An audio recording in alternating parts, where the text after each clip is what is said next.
Hey guys, this is Leslie, and today we're going to talk about minimalism, but specifically about how my family was able to downsize by 90% so that we could move into an RV and travel around the country. So I used to have a lot of stuff.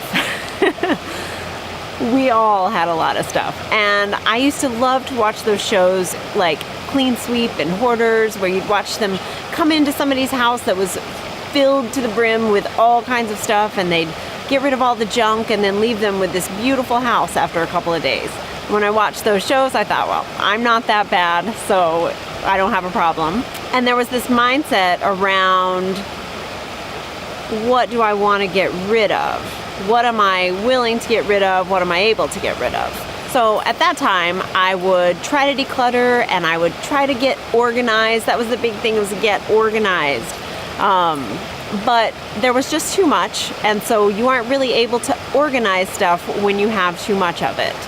And the clutter is still there, and it's still causing the problem, and it took up a ton of time. I was actually spending a ton of time organizing stuff to never have any result from it. We eventually moved into a bigger house that had a lot of storage space, and suddenly my stuff fit pretty well, and it had room to breathe. So that was a really nice experience, to have cabinets that weren't filled to the brim and to be able to see space around things, because I had always been kind of boxed in a little bit and not had enough space.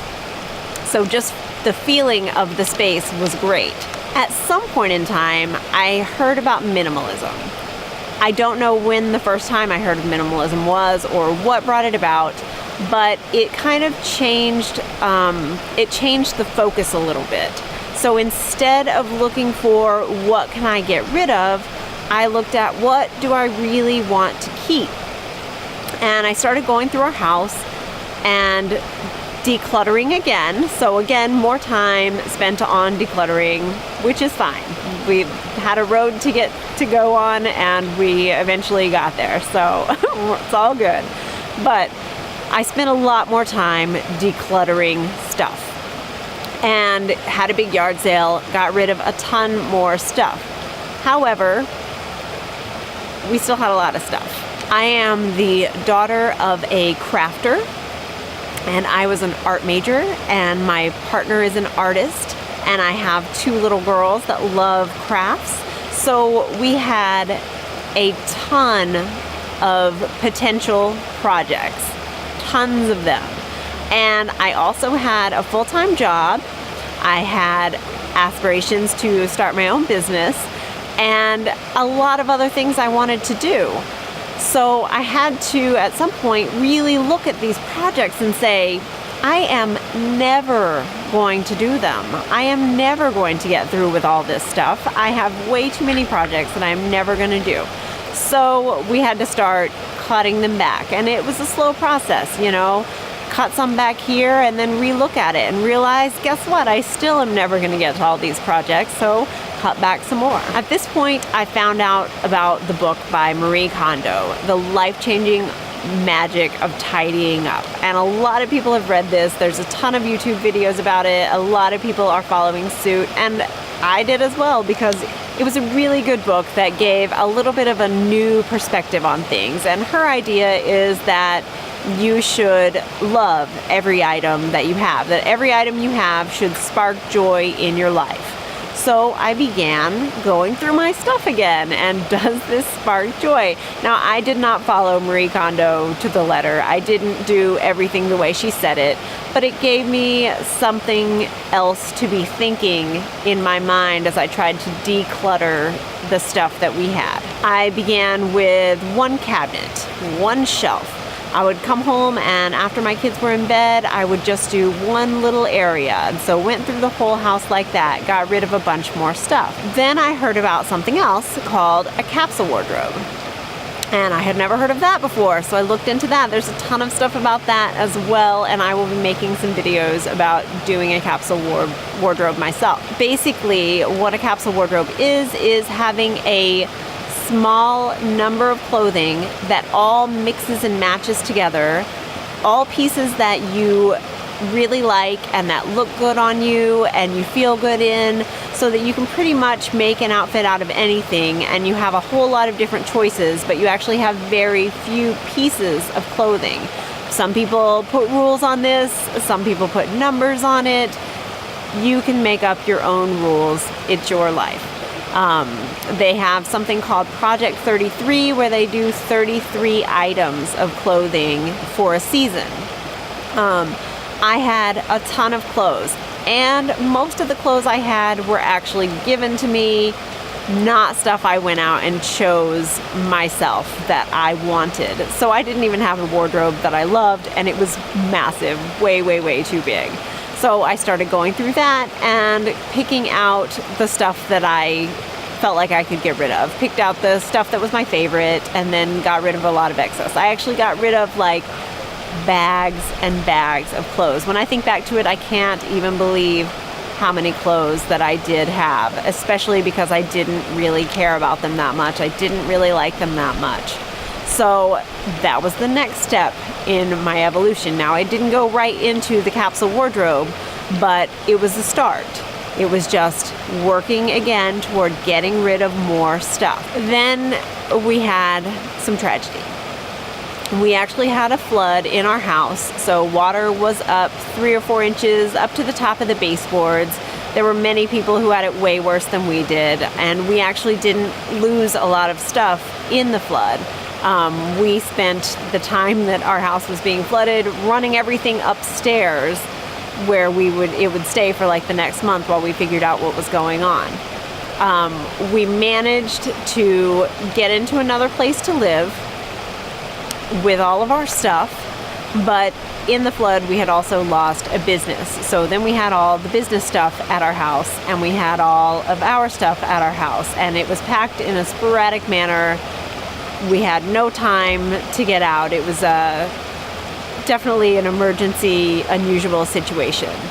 And it didn't stop. We continued to have more and more tragedy strike over the next few months. So it was a really strange and tough time for us. We had signed a new lease when we moved into a new place, so we had a year, and we were using that year to figure out what was next, because we weren't really happy where we were. We had lost our business. We didn't have family in the area, so we didn't really feel the need to stay, but we didn't know where we wanted to go.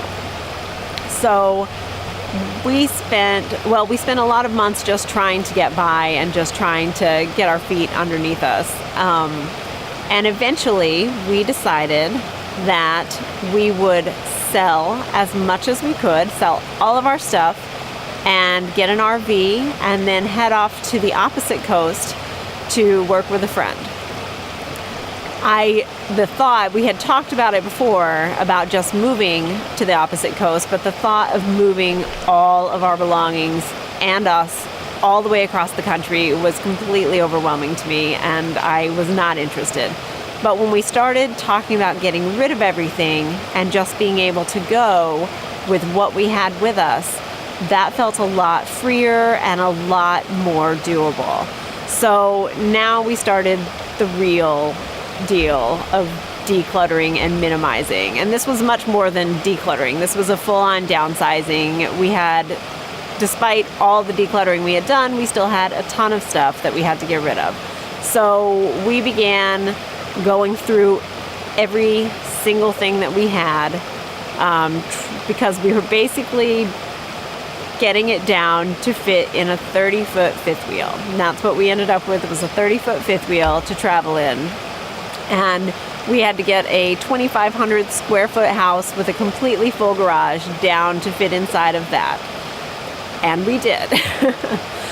But it took a lot of time and a lot of effort, but it was well worth it. Once we started selling things and seeing things go, it felt really good, surprisingly good. And then we were really motivated to get rid of a lot more. We had garage sales. We sold things online. We gave things away. We unfortunately had to trash a lot of stuff too. And that's one of the, it's a little eye-opening when you see a situation like that and you see how much of the stuff that was in your house is actually not of value to anyone and is going into the landfill. But that was what we had to do. So when we started thinking about the big downsize, we started at the end thinking, what will we absolutely need to have? And what do we absolutely not need to have? Like the furniture and things like that. We did not need any of our furniture. We thought about what do we love and would actually be willing to store. We do have a 5x5 storage shed that we hope to be getting rid of soon. And then we thought about what kinds of things will we absolutely not store no matter what.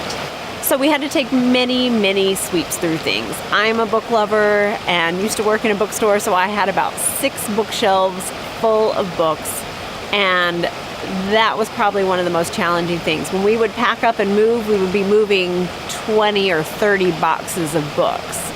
And so we had to go through those, and it took many times over to go through those and get rid of all the ones that I was willing to get rid of in the end. But I had a mantra that I kept repeating to myself during the whole process, which was, I want this adventure more than I want all this stuff. And when you get down to that, to what you really want, it makes it a whole lot easier to get rid of the stuff, because stuff is just stuff.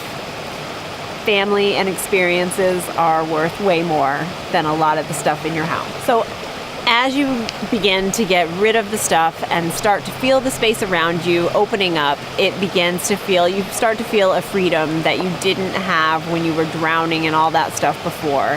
It feels a lot better, and it makes life a lot easier. I'd love to hear from other people who have downsized by a significant amount and hear how it worked for you and how you like it now that you're there. If you found value in this video, please like and share with your friends. And if you want to learn more, please subscribe for the next video. I'll see you next time.